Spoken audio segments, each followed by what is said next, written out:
നമ്മുടെ ഇന്നത്തെ ചോദ്യം ഇതായിരുന്നു: പാതിവില തട്ടിപ്പ് നടന്നത് രാഷ്ട്രീയ ഭരണ നേതൃത്വങ്ങളുടെ അറിവോടെയോ? ഈ വിഷയത്തിലുള്ള പ്രതികരണമാണ് നമ്മൾ ഇന്ന് തേടിയത്. തെരഞ്ഞെടുത്ത പ്രതികരണങ്ങൾ കാണാം.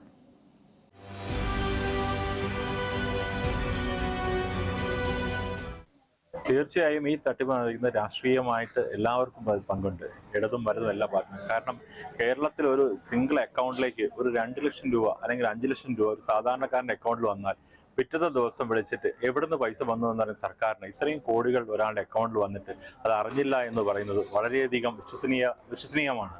കാരണം നമ്മളെ പോലത്തെ സാധാരണക്കാർ സർക്കാരിൻ്റെ ആശ്രയകേന്ദ്രമായ അക്ഷയയിലൂടെ മാത്രമാണ് നമ്മൾ ഈ പേയ്മെന്റ് ചെയ്തിരിക്കുന്നത്. അക്ഷയ നമ്മൾ പൂർണ്ണമായി സർക്കാരിന് നികുതി അടയ്ക്കാൻ വിശ്വസിക്കുന്നത് കൊണ്ട് പൂർണ്ണമായി ഇതിലടച്ച പൈസ നഷ്ടപ്പെടില്ല എന്ന വിശ്വാസത്തിലാണ് നമ്മൾ ആ പൈസ അടച്ചിരിക്കുന്നത്. അപ്പോൾ ഇതിന്റെ പൂർണ്ണ ഉത്തരവാദിത്വം സർക്കാരിനാണെന്നാണ് എൻ്റെ അഭിപ്രായം. ഈ പകുതി വില തട്ടിപ്പ് ഇന്നോ ഇന്നലെയോ തുടങ്ങിയതല്ല. കഴിഞ്ഞ സെപ്റ്റംബറിൽ തന്നെ 400 കോടി ഇതേ അനന്തകൃഷ്ണൻ തട്ടിയെന്ന് പറഞ്ഞ് പ്രമുഖ പത്രങ്ങളിൽ വാർത്ത വന്നതാണ്. എന്നിട്ടും ഇത്രയും കാലം തട്ടിപ്പ് നിർബാധം തുടരുന്നതിൻ്റെ അർത്ഥം ഉന്നത രാഷ്ട്രീയ നേതൃത്വങ്ങളിലും ഉന്നത സ്വാധീനവും വെച്ച് തന്നെയാണ് ഇത് അയാൾ തുടർന്നു പോകുന്നതിൽ വ്യക്തമാണ്. നിലമ്പൂരിൽ പോലും മലപ്പുറം ജില്ലയിലെ നിലമ്പൂരിൽ പോലും ഇതിൻ്റെ തുടർച്ചയായിട്ടുള്ള തട്ടിപ്പുകൾ നടന്നിട്ടുണ്ട്. ഇതിന് കൂട്ടുപിടിച്ചത് രാഷ്ട്രീയക്കാരും പോലീസ് ഉദ്യോഗസ്ഥന്മാരും അടക്കം ഇവരുടെ ലാപ്ടോപ്പ് വിതരണത്തിനും സ്കൂട്ടർ വിതരണത്തിനും മുന്നിൽ തന്നെ ഉണ്ടായിരുന്നു. അവരെല്ലാം ഇതിന് കൂട്ടുനിന്നു എന്ന് പറയുന്നില്ലെങ്കിൽ പോലും ഇതിനെല്ലാം അവർ ഒന്നുകൂടി സംശുദ്ധപ്പെടുത്തുന്നതിൻ്റെ ഭാഗമായിട്ട് അന്വേഷണം നടത്തിയതിനു ശേഷമായി ഇത്തരം സ്ഥാപനങ്ങളിൽ പകുതി വിലക്ക് തരാമെന്ന് പറയുമ്പോൾ എന്തുകൊണ്ടാണ് ഇത് കൊടുക്കുന്നത് മാത്രം അന്വേഷിച്ചുകൊണ്ട് അവർ ബാക്കി ചെയ്യേണ്ടിയിരുന്നു. ഈ പാതിവില സ്കൂട്ടറുകളും ഗൃഹോപകരണങ്ങളും ലാപ്ടോപ്പുകളും എല്ലാം നൽകാമെന്ന് പറഞ്ഞുകൊണ്ടുള്ള അഡ്വർടൈസ്മെൻ്റൊക്കെ നൽകിക്കൊണ്ട് തന്നെ ജനമധ്യത്തിൽ വൻ പരസ്യങ്ങൾ നൽകിക്കൊണ്ടാണ് ഇവർ പണം ശേഖരിച്ചത് എന്നതാണ് ഇതിൻ്റെ പ്രത്യേകത. കാരണം ഇങ്ങനെ പാതി വിലയ്ക്ക് ഏത് സാധനം ലഭിക്കുമെന്ന് പറഞ്ഞാലും ജനങ്ങളതിൽ വീഴുന്ന ഒരു ചുറ്റുപാട് നമുക്ക് കാണാം. ഇതിപ്പോൾ ഒരുപാട് രാഷ്ട്രീയ നേതാക്കന്മാർ എല്ലാ പാർട്ടിയിലും പെട്ടായിരുന്നു എന്ന് വേണമെങ്കിൽ പറയാം. രാഷ്ട്രീയ നേതാക്കന്മാരുടെ ഒത്താശയോട് കൂടിയാണ് ഈ വൻ തട്ടിപ്പ് നടന്നിട്ടുള്ളത്.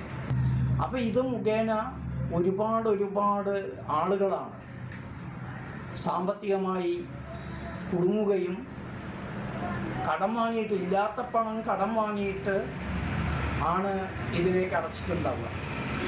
അപ്പോൾ ഏതായാലും ധാരാളം പിടിപാടുകളുള്ള രാഷ്ട്രീയ നേതാക്കന്മാരാണ് ഈ കാര്യങ്ങൾ ചെയ്തത് എന്നതുകൊണ്ട് തന്നെ അവർക്ക് രക്ഷപ്പെടാനുള്ള പഴുതുകൾ ധാരാളമുണ്ട്. വിദേശ രാജ്യങ്ങളിലേക്ക് കടന്നു കളഞ്ഞിട്ടുണ്ടാവും, മറ്റ് പല സ്ഥലങ്ങളിലേക്കും കടന്നു കളഞ്ഞിട്ടുണ്ടാവും. അവരെ കയ്യോടുകൂടെ പിടികൂടുക എന്നുള്ളതാണ് ഭരണകൂടത്തിൻ്റെ കടമ. അതിന് ഭരണകൂടത്തിൽ വളരെയധികം സ്വാധീനമുള്ള രാഷ്ട്രീയ നേതാക്കന്മാരും റിട്ടയേർഡ് ജഡ്ജി അടക്കം ഇതിൻ്റെ തലപ്പത്തുണ്ട് എന്നുള്ളത് കൊണ്ട് അവരുടെ സ്വാധീനമടക്കം ഉപയോഗിച്ചുകൊണ്ട് രക്ഷപ്പെടാനാണ് അവർ ശ്രമിക്കുക. ഇതിലപ്പുറമുള്ള തട്ടിപ്പുകളും വെട്ടിപ്പുകളും പാവപ്പെട്ട ജനവിഭാഗങ്ങളുടെ മേലുണ്ടായിട്ട് ഇതാണ് മൊത്തത്തിൽ വന്നിട്ടുള്ള അനുഭവം എന്നാണ് എനിക്ക് സൂചിപ്പിക്കാനുള്ളത്. മുൻ വർഷങ്ങളിലൊക്കെ നടന്ന തട്ടിപ്പ് തന്നെയാണ് നമ്മുടെ മുൻ ഗവൺമെൻറ്റുള്ള സമയത്തൊക്കെ നമുക്കൊരു 60% കാരുണ്യ ലോട്ടറി നടത്തിക്കൊണ്ടിരിക്കുമ്പോൾ ഒരു 60% ഗവൺമെൻറ്റിന് ഇൻവെസ്റ്റ് ചെയ്യുന്ന ഒരു സംവിധാനമായിരുന്നു കാരുണ്യ ലോട്ടറി കഴിഞ്ഞ ഗവൺമെൻറ്റിലൂടെ ചെയ്തിട്ടുണ്ട്. അതുപോലെ തന്നെയാണ് നമ്മുടെ ആട്, മാഞ്ചിയം, തേക്ക് അങ്ങനെ ഒരു തട്ടിപ്പായിട്ട് ഇടയായത്. അതിനൊക്കെ ഉത്തരവാദികൾ ഗവൺമെൻറ്. ഇപ്പോൾ പുതിയൊരു തട്ടിപ്പിന് ഇരയായത് നമ്മുടെ സ്കൂട്ടർ. പകുതി പൈസ കൊടുത്തു കഴിഞ്ഞാൽ 60,000 രൂപ കൊടുത്താൽ നമുക്കൊരു പുതിയ ഒരു സ്കൂട്ടർ കിട്ടുന്ന തട്ടിപ്പാണ് ഇപ്പോൾ നടന്നുകൊണ്ടിരിക്കുന്നത്. അപ്പോൾ ഇതിനൊക്കെ ഉത്തരവാദികൾ നമ്മുടെ ഈ ഗവൺമെൻറ് തന്നെയാണ്. അതിലെല്ലാവരും നമ്മൾ വീണുകൊണ്ടിരിക്കുകയാണ്. അപ്പോൾ ഇതിൻ്റെയൊക്കെ എല്ലാം പൂർണ്ണ ഉത്തരവാദിത്വം ഈ ഗവൺമെൻറ് തന്നെയാണെന്നാണ് 100% ഒരു സംശയവുമില്ല. ഒരുപാട് രാഷ്ട്രീയക്കാർക്ക് ഇതിന് പങ്കുണ്ട്. ഇപ്പോൾ ഓരോരുത്തരുടെ പേര് വെളിപ്പെടുത്തി വരുന്നുണ്ട്. ഒരുപാട് പേര് ഇതിൽ പങ്കാളികളായിട്ടുണ്ട്.